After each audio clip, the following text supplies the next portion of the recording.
নমস্কার, কেমন আছেন সবাই? চলে এলাম লাইভ বাই দাবের আবার নতুন একটা ব্লগ নিয়ে। আমি মানসী, আপনারা সবাই কেমন আছেন?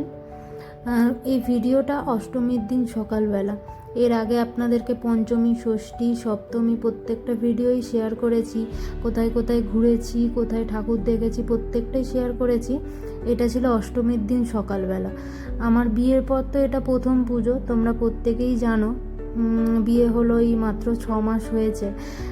এটা প্রথম পুজো। আর বিয়ের আগে পুজো তো অবশ্যই এসেছে, কিন্তু পুজোতে সেরকমভাবে কোনো বছরই এই ষষ্ঠীর পুষ্পাঞ্জলি বা অষ্টমীর পুষ্পাঞ্জলি কোনো বছরই দিইনি। এবছর প্রথম, তাই নতুন বউ নতুন করে একদম সুন্দরভাবে সেজেছিলাম। শাড়িটা যে পরেছিলাম ওটা আমার এক দিদি দিয়েছে, ননদ হয় আমার, ছোট মাসি শাশুড়ির মেয়ে দিয়েছিল। শাড়িটা খুব পছন্দ হয়েছে, তাই এইবারে মা ফলস পিকো কাটিয়ে একদম সুন্দর করে ব্লাউজ বানিয়ে রেখেছিল, ওটাই পুজোর সময় পরেছি। খুব সুন্দর লাগছে না? শাড়িটার কালারটাও খুব সুন্দর, পিঙ্কের মধ্যে। ওই পাশে বসেছে আমার ননদের ছেলে ঘন্টু, ভালো নাম ঈশান। আর পাশেই শাশুড়ি মা, আর এই যে এদিকে হচ্ছে আমার বড় ননদ দিদি বসেছে। সবাই মিলে চলে এসেছি এখানে পুষ্পাঞ্জলি দেব। ও চলে এসছে, আমরা সবাই মিলে একসাথে এবার বসে সুন্দর করে পুষ্পাঞ্জলি দিয়ে নিই। ভদ্রকালী অকালিনী দুর্গা শিবা সমাধাত্রী সাহস্রদা নমস্তুতে বিশ্বরূপস্য ভার্যাসি পদ্মে পদ্মা লয়ে শুভে সর্ব প্রাইমাং দেবী মহালক্ষ্মী নমস্তুতে শরণাগত দীনার্থ পরিত্রাণ পরায়ণে সর্বস্বার্থে। অনেকক্ষণ ধরেই এই পুষ্পাঞ্জলি চলছে আমাদের। আগে পাশাপাশি অনেক বাড়িতেই অনেক কাকিমা জেঠিমারা সব এসেছিলেন, পুষ্পাঞ্জলি বসে বসে দিয়েছেন প্রত্যেকেই। আর আমার পাশেই একদম বসে রয়েছে আমার মেজো জেঠিমা, মানে আমার দিদির মা, মেজো জেঠিমা বসে রয়েছে। আর এই পাশে ঘন্টু, তারপরে আমার শাশুড়ি মা, আর এদিকে দিদি। প্রত্যেকেই বসে পুজো দিচ্ছি। আর বামন মশাই ওখানে বলছেন যে সন্ধি পুজো কখন থেকে, 1:30 থেকে না 2টো থেকে, সেই আলোচনাই হচ্ছে, সেই কথা বলছে। মা বলছে আমি আসবো দেখতে। যেহেতু আমাদের বাড়ি থেকে এই যে পুজোটা হচ্ছে একদম পাশের বাড়িতেই। আমাদের পাড়ার দুর্গা পুজো হয়। পাড়ার দুর্গা পুজোয় তোমাদের সেই ঠাকুর দেখিয়েছিলাম, মনে আছে? যে আমাদের পাড়ার ঠাকুর এসে গেছে পাড়াতে। ওই পাড়ার পুজো তো হয় অবশ্যই, পাড়ার পুজোতে যাইও। দশমীতে অবশ্যই দশমী প্রণাম করতে যাব ঠাকুরকে, তোমাদেরকে অবশ্যই দেখাবো। ওটা হেঁটে বেশ কিছুক্ষণ যেতে হয়। পাড়ার পুজো একটু দূরে হয়।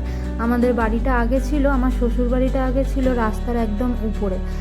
সেখান থেকে এখন একটু ভিতরের দিকে চলে এসেছে, যার জন্য এখন এই পাশের বাড়িতে যেহেতু দুর্গা পুজো হয় এক জেঠিমার বাড়িতে, তাই ওনার বাড়িতেই অনেক বেশ 2-4 বছর আগে থেকে, আমি ঠিক জানি না, মা বলছিল কিছু বছর আগে থেকেই পুজোটা হচ্ছে নাকি, তখন থেকেই এখানে ওনারা পুষ্পাঞ্জলিটা দিয়ে দেন। তারপরে অষ্টমীর খাওয়া দাওয়া এখানেই হয়, যার জন্য এই পাশের বাড়িতেই দিই আমরা সবাই। এবছর তো আমি প্রথম, তাই সেই জেঠিমার সাথে গল্প গুজব করলাম, তারপরে বাড়ি চলে এসেছি। অষ্টমীতে পুরোই পুজোটা কেমনভাবে দিলাম তোমাদের সাথে শেয়ার করলাম। তারপরে সেদিনটা সেইভাবে আর কিছু করা হয়নি, কারণ ওনার বাড়িতেই খাওয়া দাওয়া ছিল। তারপর পরের দিন এটা নবমীর সকালবেলা ঘুম থেকে উঠেছি। তোমাদেরকে তো আমি এখান থেকে যাওয়ার আগেই, বোম্বে থেকে যাওয়ার আগেই আমি বলেছিলাম যে ছুটি মানে এই নয় যে বাড়ি গিয়ে কাজ করতে হবে না। ছুটি মানে আমার হয়তো ছুটি, কিন্তু ওর অফিসের কাজটা কন্টিনিউ থাকবে, ওয়ার্ক ফ্রম হোম করতেই হবে। তাই জন্য বাড়িতে বসে কাজ করছিল। করতেই হবে বলতে ছুটি নিতে পারতো, কিন্তু এই পুজোর পরে আমাদের ঘুরতে যাওয়ার প্ল্যান আছে, তখনও বেশ অনেকটা লম্বা ছুটির ব্যাপার রয়েছে বলে, যার জন্য এখন সেই ছুটিটা নিচ্ছে না, এখন কাজ করে নিচ্ছে, পরে সেই ছুটিটা নেবে। তাই জন্য ও অফিস করছে, আর আমি গিয়ে একটু আড্ডা মারছিলাম ওর সাথে মাঝে মাঝে বেরিয়ে এসে। হাতির মাংস।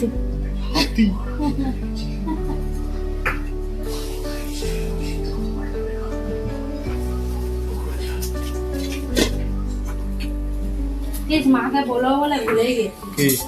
আরে আদা বাটছিল, ওতে 2টো শুকনো লঙ্কা ফেলে দিলে। প্রত্যেক দিন তো মা রান্না করে, আজকে আমার ইচ্ছা হলো আমি একটু রান্না বান্না করে খাওয়াই সবাইকে। নবমীর দিন মাংস এনেছে, রান্নাবান্না করে খাওয়া দাওয়া করে এই সন্ধেবেলা বেরিয়ে পড়েছি। আমি ও দুজন মিলে বেরিয়েছি, তার সঙ্গে আমার বাবা মার সঙ্গে ঘুরতে যাওয়ার আজকে প্ল্যান আছে। বলতে গেলে এই পুজোর কটা দিন চেষ্টা করি প্রত্যেকের সাথে ভালোভাবে সময় কাটাবেন, কারণ এইখানে তো বলতে গেলে ও আর আমি দুজনে একসাথে একাই থাকি, কিন্তু ওখানে গেলে আমার বাবা মা, ওর ফ্যামিলির লোকজন প্রত্যেকে যেহেতু থাকে, তাই একা আর ঘুরতে ইচ্ছা হয় না, ঘুরতে মনও করে না।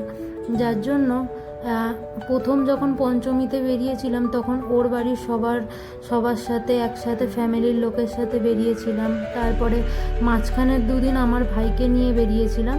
আজকেরে আমার বাবা মা, আমি, সিদ্ধার্থ, আমার ভাই 5 জন মিলে একসাথে যাব ঠাকুর দেখতে। আজকেরই তো বলতে গেলে লাস্ট, কালকে সেইভাবে বেরোনোর কোনো প্ল্যান নেই, কারণ দশমীটা পাড়ায় আর বাড়িতে কাটানোর খুব ইচ্ছা আছে, কারণ বাড়িতে প্রত্যেকে থাকে, যেহেতু আমরাও বাইরে চলে আসি, তারপর জামাইবাবুও বাইরে থাকে, মানে দিদির হাজব্যান্ড, যে দিদিকে সকালবেলা দেখিয়েছিলাম সেই দিদির হাজব্যান্ডও বাইরে থাকে, তারপরে অন্যান্য আরও একজন দাদা আছে, সেই দাদাও বাইরে চলে যায় কাজের সূত্রে, যার জন্য সেইভাবে আর কারোর সাথেই দেখা হবে না। তাই জন্য চেষ্টা করি এই যে ছুটি বা হলিডে যেগুলো মেন সময়গুলো চেষ্টা করি প্রত্যেকের সঙ্গে বাড়িতে বসে ঘরে কাটানোর, তাতে আনন্দ মজাও খুব ভালোভাবে হয়।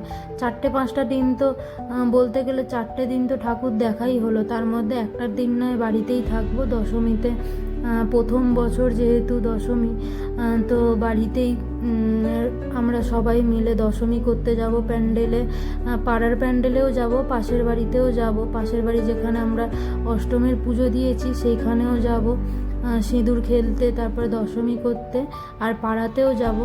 তাই দশমীতে বেরোনোর কোনো প্ল্যান নেই, বলতে গেলে আজই লাস্ট। বাবা মার সাথে বেরিয়েছি, একটু ঘুরবো, খাবো, আনন্দ মজা করব। মোটামুটি বেশ ওয়েদারও ভালোই ছিল বলো, পুরো পুজোটাই এবছর ভাবছিলাম হয়তো বৃষ্টি হবে, কিন্তু বৃষ্টি সেইভাবে হলো না, ওয়েদারটা খুব ভালো গেছে, আর মনটাও বেশ ভালোই লাগলো, প্রত্যেকে খুব ভালোভাবে ঠাকুর দেখতে পেরেছে। কি ভিড় দেখো, এই যে এই ভিড়, পুজোতে যদি বৃষ্টি হয় তখন কি ভালো লাগে, তখন একদম বেরোবো না এটা তো নয়, কিন্তু হয়তো 1-2 দিন বেরোতাম, সেইভাবে আর যে এই এত ভিড়, এত ক্রাউড, এত মজা মস্তি, বাইরের স্ট্রিট ফুডের খাওয়া দাওয়া, এত কিছু সবটাই মিস করতাম। বৃষ্টি হলে কাদা প্যাচে চারিদিকে, তখন আর ভালো লাগবে না এই বেরোতে। কিন্তু খুব ভালো, প্রত্যেকটা প্যান্ডেল যেরকম নিখুঁতভাবে তৈরি হয়েছে, সেরকম আমরাও যে দেখতে যাচ্ছি, যারা আমরা দর্শনার্থীরা, আমরা যে এত ভিড় করে দেখতে যাচ্ছি, যারা এই যে শিল্পকলাকে তৈরি করে সুন্দর করে যে ফুটিয়ে তুলেছে, তাদেরও দেখে ভালো লাগছে যে কত ভিড় হচ্ছে, মানুষজন কত দেখতে পাচ্ছে। এটা বৃষ্টি বা কোনো দুর্যোগ হলে সেই জিনিসটা তো আর হতো না, পুরোই ঢাকা চাপা উপরেই পড়ে থাকতো, কম মানুষের ভিড় হতো, তখন পুরোটাই একদম ম্যাচাকার অবস্থা হয়ে যেত, তাই না? তো যাই হোক, কিছুই সেরকম হয়নি, খুব ভালো হয়েছে, ভগবান করে সব কিছু ভালো হয়েছে, সবাই খুব ভালো মতন আমরা এবছর ঠাকুরটা দেখতে পারলাম, আর এবছর বৃষ্টি বাদল কিছুই হয়নি, খুব ভালোও লাগলো। এই প্যান্ডেলটা কি সুন্দর করেছে দেখছো, কি ভালো লাগছে না? তখন থেকে আমি দেখছিলাম কি ভালো লাগছে, সামনে থেকে তো আরও সুন্দর লাগছিল, এত ভালো লাগছিল কি বলবো, পুরোটাই মানে একটা আর্ট এক ধরনের, মানে এটা পুরোটাই ইলেকট্রিক্যাল, মানে মেশিন দিয়ে কি সুন্দরভাবে ফুটিয়ে তুলেছে না। কিছু কিছু জিনিস হয় হাতের কাজ দিয়ে ফুটিয়ে তোলে, কেউ ইলেকট্রিক্যাল সাহায্য নিয়ে কিছু কিছু জিনিস নতুনত্ব তৈরি করে, খুব ভালো লাগে দেখতে। কলকাতার এই দুর্গাপুজোর মতো হয়তো আর অন্য কোনো পুজোই এত বড় করে, এত জাঁকজমকভাবে হয় না, প্রত্যেকটা পুজো হয় কিন্তু খুব স্বল্প পরিমাণে, কিন্তু কলকাতার এই দুর্গাপুজো হাতে গুনে তুমি শেষ করতে পারবে না, এত প্যান্ডেল, আর প্রত্যেকটাই অসম্ভব সুন্দর। প্রত্যেকটা গলিতে মানে যেখানেই ঢুকবে সেখানেই মনে হয় 8টা-10টা করে প্রত্যেকটা গলিতে 4টে-5টা, কোনো জায়গা এমন নেই কলকাতার এই 4টে-5টা দিন পুরো গম গম করে। সারা রাত রাস্তায় লোক থাকে আর পুরো রাস্তায় লাইটিং, সারাক্ষণ যানবাহন চলাচল করছে আর প্রচুর মানুষের মানে যাওয়া আসা। এটা এই যে ভিড়টা দেখছো, এটা তখন রাত্রির প্রায় 2টো মতন বাজতে চললো তখন এই রকম পরিমাণ ভিড়। নবমীর রাতে আমরা গেছিলাম শ্রীভূমিতে ঠাকুর দেখতে ভেবেছিলাম প্রচুর ভিড় হবে। মোবাইলে তারপর মানুষের মুখে প্রচুর শুনছিলাম যে প্রচুর ভিড় হবে। ভাবছিলাম যাব কি যাব না, তাই ভাবছিলাম। তারপরে ভাবলাম চলো আজকে লাস্ট দিন যাওয়াই যাক। তো গেলাম, গিয়ে মোটামুটি প্রায় 1 ঘন্টার মধ্যেই বলতে গেলে এই শ্রীভূমি কমপ্লিট হয়েই গেছে। খুব একটা বেশি লাইন দিতে হয়নি। ঠাকুরটা খুব সুন্দর করেছিল, খুব সুন্দর, এত সুন্দর ঠাকুর করেছে, খুব ভালো লাগছিল। রাস্তায় লাইন দিতেই প্রায় 2টো বেজে গেছে। খুব ভিড়ও হয়েছিল, ভালো ভিড় হয়েছিল, কিন্তু খুব ভালোভাবে ঠাকুরটা দেখেছি। বেশিক্ষণ সময় লাগেনি, 1 ঘন্টার মধ্যে পুরো কভার করে নিয়েছি। গরম কিন্তু সেই পরিমাণ পড়েছিল, গরম খুব পড়েছিল। দেখছো কি পরিমাণ ঘামছি। আমি একটু কমই ঘামি, খুব একটা বেশি আমি ঘামি না, কিন্তু খুব গরম পড়েছিল। আর তার মধ্যে একটা জিনিস যেটা তোমাদের সাথে এতক্ষণ ধরে গল্প করছি, দেখছো এই যে দেখো, এতক্ষণ ধরে গল্প করছিলাম সেইটাই হলো। এতক্ষণ ধরে বলছিলাম যে ভালো হলো, এবছর পুজোটা খুব ভালোভাবে কাটালাম, বৃষ্টি ছিল না, খুব ভালোভাবে কাটিয়েছি। আর শ্রীভূমির মাঝখানেই, পুরো একদম রাস্তার মাঝখানে, মানে প্যান্ডেলে যেতে আর একটু বাকি আছে, তার মধ্যে পুরো ঝমঝমিয়ে বৃষ্টি চলে এসেছে। কী অবস্থা দেখছো, কেউ ছাতা নিয়ে বেরিয়েছে, কেউ তো হেলমেট পরে নিয়েছে, কেউ কোনো মানে লাইন থেকে বেরিয়ে একটা কর্নারে দাঁড়িয়ে আছে। এই মানে এর বৃষ্টি আসতে কিছুটা ফাঁকাও হয়ে গেছে লাইন, তার মধ্যে আবার কিছু মানুষ তো ভিজেই ঠাকুর দেখছে, মানে কিছু করার নেই। যাই হোক, লাস্ট ঠাকুরটা হালকা বৃষ্টি পেয়েছি।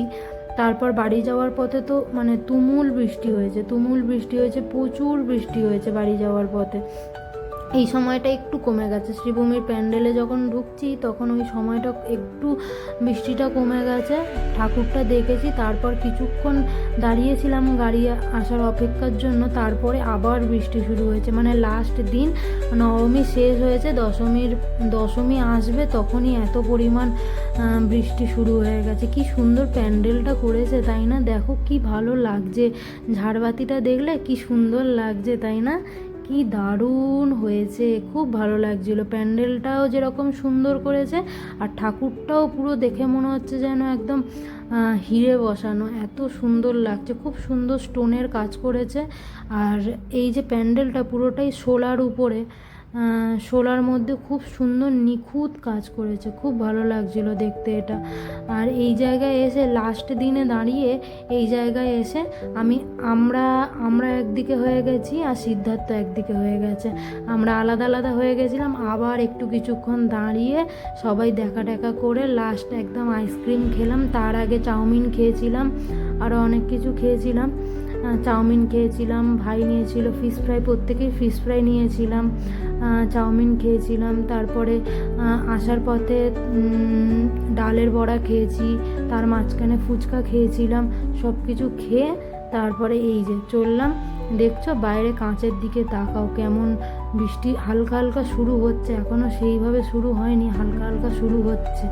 গাড়িতে উঠেছি, কিছুক্ষণের মধ্যেই হেভি পরিমাণ বৃষ্টি হবে। আমরা এবার বাড়ি যাই।